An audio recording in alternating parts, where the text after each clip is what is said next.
Corporate reporting has developed and improved significantly over the last decade, but there are still areas of reporting that need addressing.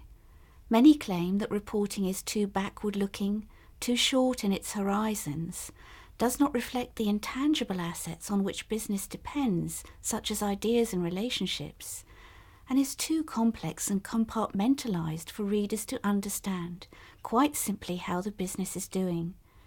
If it's difficult for providers of financial capital and others to understand how the business is doing, it is also difficult for them to decide how to allocate their resources, both in terms of investment and buying decisions.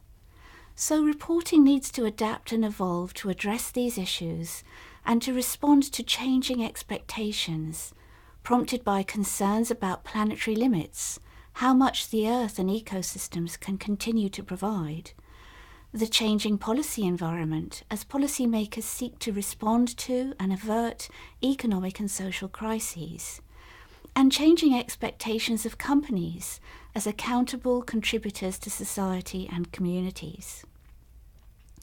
Lots of organisations are already doing work on these issues, and the integrated reporting movement seeks to complement and build on that work.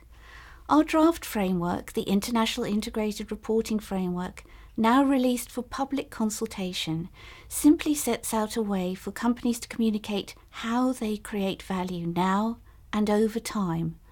The framework sets out 21 requirements that are shown in bold lettering. Those are the things that companies have to do in order to prepare an integrated report. The requirements and supporting guidance ask companies to report on their strategy, governance, performance, business model, risks and opportunities, future plans, and their stakeholder relationships, both in terms of what they are and how they contribute to the company's ability to create value.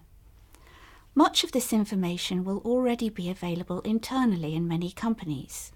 The integrated reporting framework represents a way in which companies can communicate on those matters externally, primarily to providers of financial capital, but also to others, so that they are clear on how companies create value and can use that information to decide how they value them in return and how they allocate resources to them.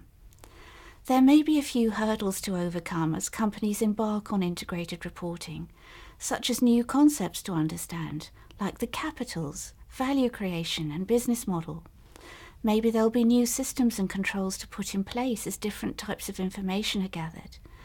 New commitments might be required from people within organisations and maybe even some cultural changes. We hope that the framework gives companies enough support to embark on or develop their integrated reporting practices, but we don't profess to have all the answers.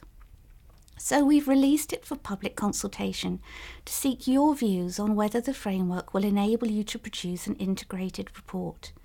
If there are things we need to change or add, we're relying on you to let us know and help us develop the framework so that the way in which companies create value over time can be effectively communicated to support robust decisions about resource allocation.